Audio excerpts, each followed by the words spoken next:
How you gain mental toughness, how you become the person you want to be, is constantly facing the things that you don't want to face. If you constantly run away from things that you don't want to face, how is there growth? Learn to work harder on yourself than you do on your job. That's the simple philosophy that changed my life forever starting age 20. If you work hard on your job, you can make a living, which is fine. If you work hard on yourself, you can make a fortune, which is super fine.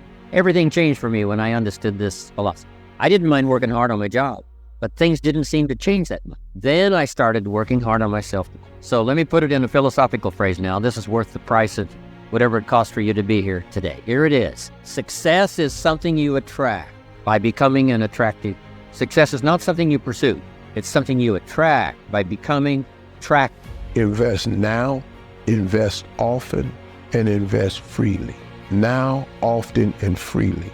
The scared man can't win. You don't get to be successful without risk. You just don't. I'm sorry. You don't get to be successful without chances. So investing, man, is a smart way to do it. Investing grows your money quicker than anything. You can't work that many jobs. To keep earning money, you gotta have some money sitting somewhere that's working for you. Your job is to work to make the money. And then you gotta get your money to work for you. Action without planning is the cause of every failure. Action without planning is the cause of underachievement. Action without planning is the cause of frustration, time wastage, anxiety, stress, and lack of success in life. So organized plans of action are critical. Now, what is an organized plan of action? An organized plan of action is where you take your goal, you take your objective, and you write out every single step that you're going to have to follow in order to accomplish that objective. You write it out and you list all those plans of action, all of those different activities, and you organize them together into a plan that you can then implement on a day-to-day basis. The Mamba mentality simply means trying to be the best version of yourself. That's what the mentality means. It means every day, you're trying to become better. If your job is to try to be the best basketball player you can be, right? To do that, you have to practice, you have to train, right? You want to train as much as you can. I didn't receive any advice. The best advice I received is from myself. And that has to be to study yourself, all the bad, because the good's already there. You need to study that. Study the bad stuff about yourself and learn from that and grow. Poor people usually spend their money and invest what's left. That's the philosophy of the poor. Now here's the philosophy of the rich. Rich people invest their money and spend what's left. And here's the startling answer. It really doesn't matter what the amount is. What's most important is not the amount. What's really important is the philosophy. So I would ask you to adopt this philosophy of spending after you have invested. Invest first, then spend. The people you surround yourself with have a phenomenal impact on your life.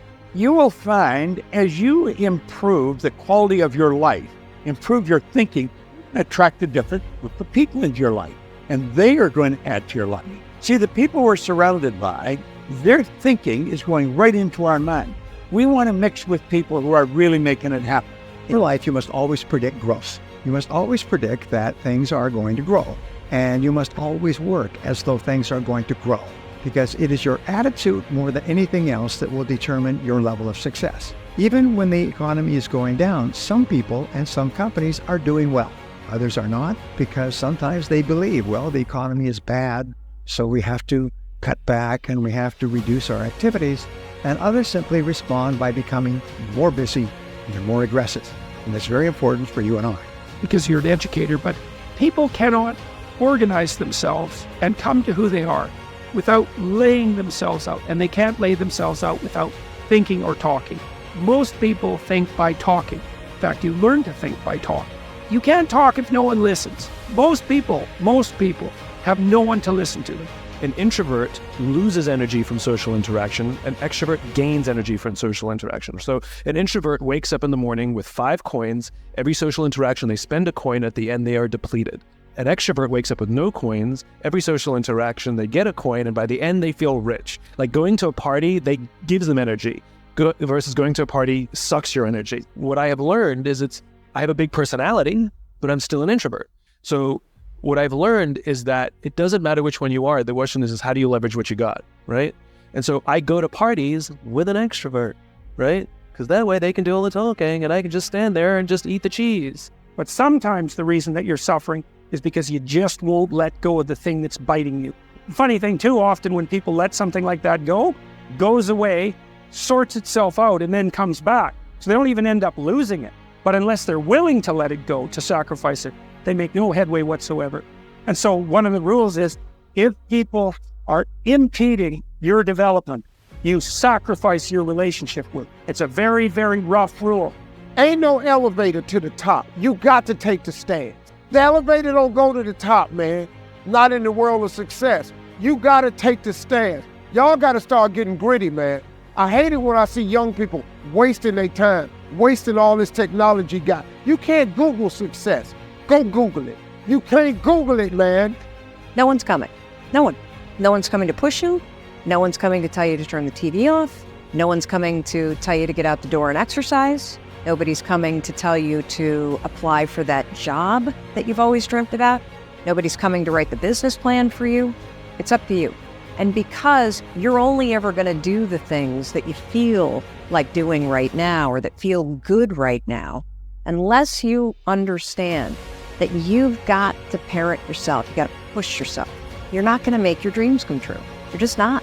Oh, you can't quit because you're getting paid $200,000 a year and your lifestyle? Well, guess what? Have the humility to get your lifestyle down. If you're so unhappy at work, which is where you spend the majority of your life, then return your Lexus and drive a fucking Dodge. If you're so unhappy, don't go on 2 vacations that are bougie, do a staycation. You are in control. Your boss is driving you crazy. It's never gonna happen. It's eating up your soul. Leave, because you can. Or if you know why you're doing it and you're just eating it for another 3 years, eat it and stop complaining, because you're driving us all down with you. Complaining is the worst.